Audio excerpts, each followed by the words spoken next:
Hello, my name is Clarissa Agate, and I'm a senior art history major. And today I will be presenting Brenda Cave James, who is our next speaker. Brenda Cave James is a local artist, poet, and independent researcher with a love for discovering and uncovering neglected or forgotten histories. Today marks the second exhibition that brings Miss Cave James and the Binghamton University Art Museum together. She opened the 2019 exhibition, Not But Nothing Other, African American Portrayals, 1930s to Today, with the moving original poem written in dialogue with the works on view. Please welcome Brenda Cave James.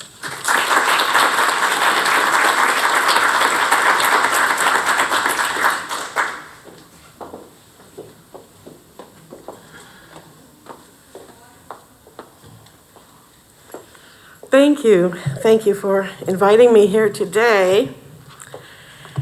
I'll try to talk with my mask on. Thank you for coming. By being here, you are also participating in acknowledging those who came before.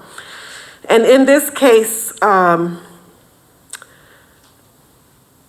not all the time, but most often, it was by way of our precious, precious waters.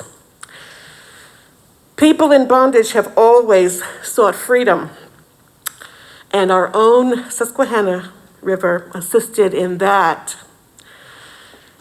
The 7th United States Census of 1850 recorded 431, of course the language of the time, free colored people here. Again, that was recorded. That was what was recorded. I have another document. While it's very nasty and racist, the description helps in research to get a better picture, a different picture perhaps of how things might have been. And this was actually earlier than that said census. And this was written by a man of the cloth, no less. Imagine that. His description was to the effect of, Binghamton was peppered, thick as a blackberry patch with the N-word, inhabitants of this place, trailing their savior, Garrett Smith, who was a great abolitionist from Peterborough. So freedom finders, and I refuse to say fugitives, freedom finders, many coming to this way were from Virginia and Maryland and Delaware via Chambersburg, Gettysburg, Halifax, Harrisburg, and towards Wilkesboro, Scranton, Montrose, on here to Binghamton by way of the North Star and the East Branch of the Susquehanna River. In any event, my church, the African Methodist Episcopal Zion Church, then called the Zion Colored Chapel, was first described in 1826 as a shack or a shed, a mission type shack on the then Holly Tract near the river, giving aid, assistance, sustenance, prayer, and shelter to those en route to freedom. And that further travel towards freedom would be west by the river towards Owego, Elmira, and then later farther points, or northwards via the Chenango and the Topographies River and the Atlantic, way up past Whitney Point to Willett, on to Peterborough, where said abolitionist Garrett Smith lived, and did indeed rescue and support many freedom finder.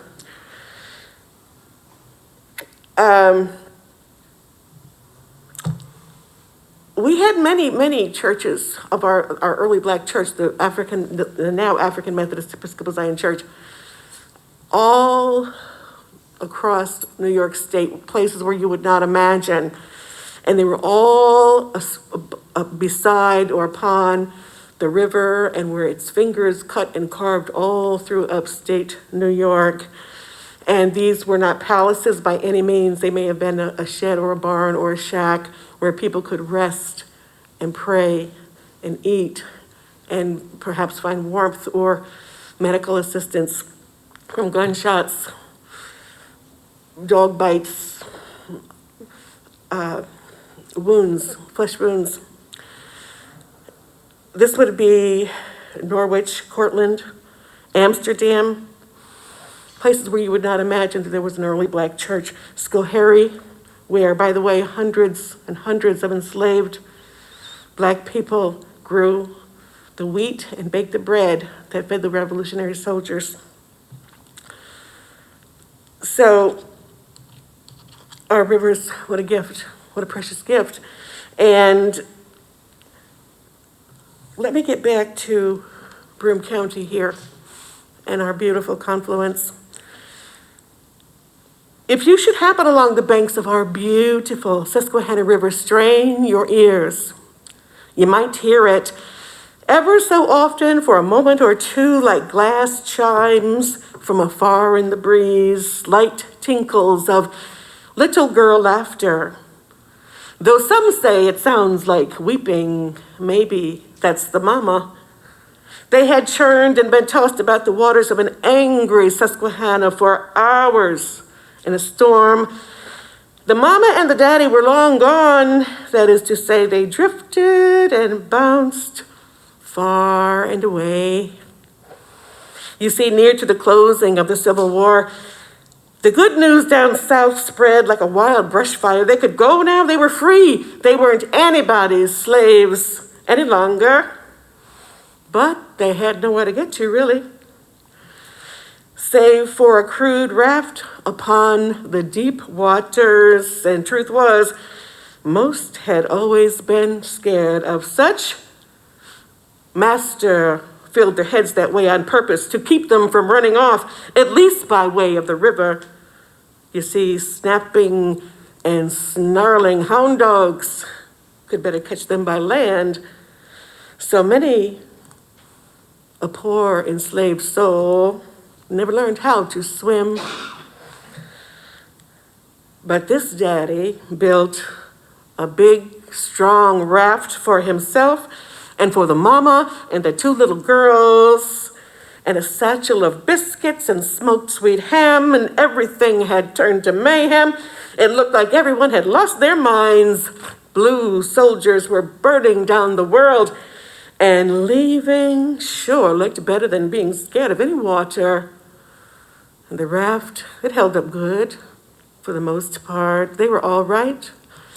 They were all right as long as everyone stayed still or didn't get too jumpy over the cottonmouth snakes so thick in the Virginia basin. Ooh, it looked like you could hopscotch across their backs. They were headed up to high north. Not just north, mind you, but high north, somewhere they had heard about it, as if it were a town or a quaint little place in particular. We're traveling up to high north. We're getting out of here, hollered the daddy and the mama, rafting and waving past hundreds and hundreds of bedraggled but free black people setting up camps near the forest and the river's edge, sizzling fish and rabbits on sticks over fires. The little family had barely floated up into Conklin and Binghamton, New York from Pennsylvania when the rains came down and the floods came up and the rains came down and the floods came up. You might remember that little song from Sunday school. The rains came down and the floods came up. And the mama and the daddy, they drowned. And the big sturdy raft turned into a paper sailboat on the great Susquehanna River. It swayed and it swirled and it swirled and it swayed until it nearly split right in two. One daughter was on each side, clinging to the edges and praying and screaming for the mama and the daddy. And when the tossing, whirling sisters could just barely hang on to their broken raft. They were so tired. They saw the mama one more time. She bobbed up from that rushing river, and she reached out her arms toward them, and she cried, "Jump! Come on, my sweet peas, jump, jump." The mama looked so fresh and so young and pretty in her, just like her, when she wore her one and only indigo blue dress, sewn out of saved up paper sacks and flour sacks, and she was smiling. "Come on, baby, come on, let's go to the wood. Come on, Daddy's waiting, jump." The daughters, of course, obeyed. The lovely beckoning ghost who must have known their minds and little girl hearts could never be fixed. They would never be quite right had they suffered a fate worse than drowning if one had been swept from the other and survived to be all alone in this world. Our gift of rivers have always held mystery, and this high north part of the Susquehanna River, you could say, bestowed sweet mercy. When near to the close of the Civil War, it pulled into its secret, sacred floor two young and tender spirits after the mama and the daddy, and how many hundreds more. Remember what I've told you. If you happen by the banks of our beautiful Susquehanna or Chenango Rivers, strain your ears. You can hear it ever so often for a moment or two, like wind chimes from afar in the breeze, light tinkles of little girl laughter, though some say it sounds like weeping. Maybe that's the mama. Wade in the water, wade in the water, children, wade in the water. God's gonna trouble the water. How many in the water? How many in the water, children? Many in the water. How many hundreds in the water? Thank you.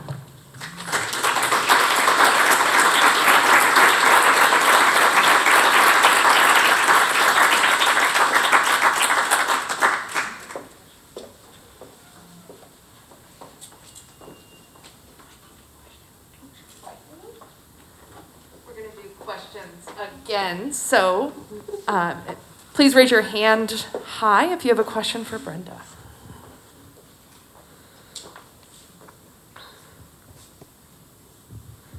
All right. Oh, there we go. Good afternoon, Brenda. Good afternoon. Has the church preserved any of their records? How far back you go, would you say that the church might have some records on those that have come? Well, thank you for that question. It's something that gets me quite upset. Our church as a whole, the African Methodist Episcopal Zion Church, as a whole has not been as, well, we have not saved things as you might think, being that we own the jewels of New York State, the Tubman home, the Tubman properties. You would think that would be just, that hasn't happened, not to the extent that it should have. Individuals have saved things. I was blessed to come into a lot of research and documents from some of the elders in my church. I'm sure some of you have heard of Claude and Bessie Fawcett. They were the elders in my church, and they spoke about the Underground Railroad. And I was always curious about it, and ever since I was a child, and I remember riding around in a car. We lived in the country, and my mother saying that house was where people were hidden, or speak of the rivers and how people traveled on the rivers, and I was always fascinated. And thankfully, Mr. and Mrs. Fawcett they passed on some of their research to me because our church, the AME Zion Church, we were a big part of the whole, not only the Underground Railroad movement here, but the anti-slavery movement here as well. And we did have little churches all along the rivers, all up through New York State, were places you would never think there was a black church, even Deposit. I found references to one in Union, and I'm still trying to find out where that was, Endicott Union. So to answer your question, not really, sadly, but thankfully some of us do have precious artifacts and documents. And Reverend Armstrong, one of our former pastors, he has put together a historical society in North Carolina, and people hopefully are contributing to that. I'm still looking and finding things for a hot minute. I don't know if you might remember, anything pertaining to Black history was just a free-for-all grab on the internet. People were selling and buying left and right. Things that had no business leaving Broome County or any church were just sold off to the wrong people for the wrong reasons. So I'm still trying to find artifacts and documents. And if I answered your question, I kind of got off on a little tangent. It's okay. It's a very passionate subject for me. Thank you. Thank you. Is there any more? I don't know if there's another question, but Brenda, if someone should come across artifacts, is there a central depository or a person or an institution in Broome County or the State Historical Society? Like, what should a responsible person do with this artifact? Well, right now it would be my house. And I'm serious, and I'm trying to, I do give tours, and I try to have handouts, and my plan is to have a lunch and learn in my house with said documents and artifacts before a tour, or say this weather when you can't really go on a tour. So until I feel comfortable sending things to somewhere else, it will be in my house. I will honor the Historical Society in North Carolina with general information, but I think local stuff should stay here. Just my opinion. Yeah. Is that it? Any other questions for Brenda?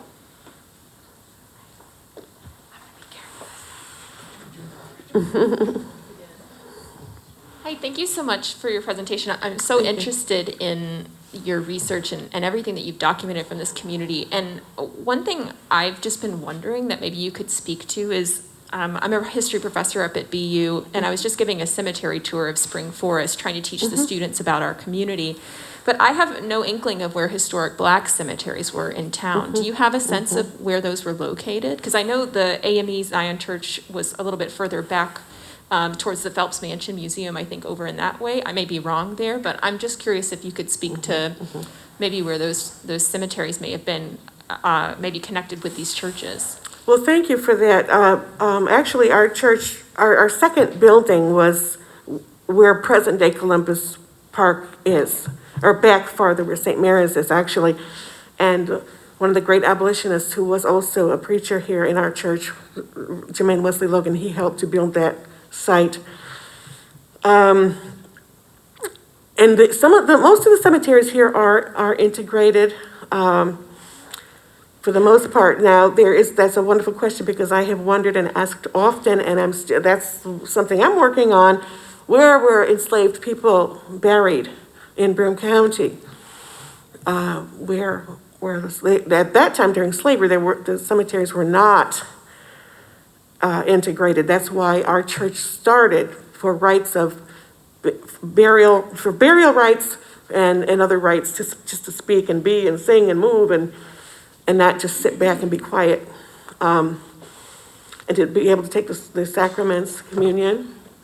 And that was one of the big things why some very brave men in the 1790s broke off from the White Methodist Church and started our church to have burial rights. We had to bury our people wherever, not on church property and not in white cemeteries. But in Broome County, the cemeteries are, for the most part, integrated, but there are former enslaved people buried here, and I don't know where, and I'd like to know where. One historian from Newark Valley, Ed Noskolowski, he does a tour out to where he believes there was a black burial ground, way out in Newark Valley. And that's the only one that I know of.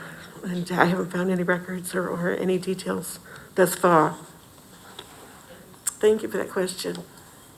It's really something to think about. Thank you.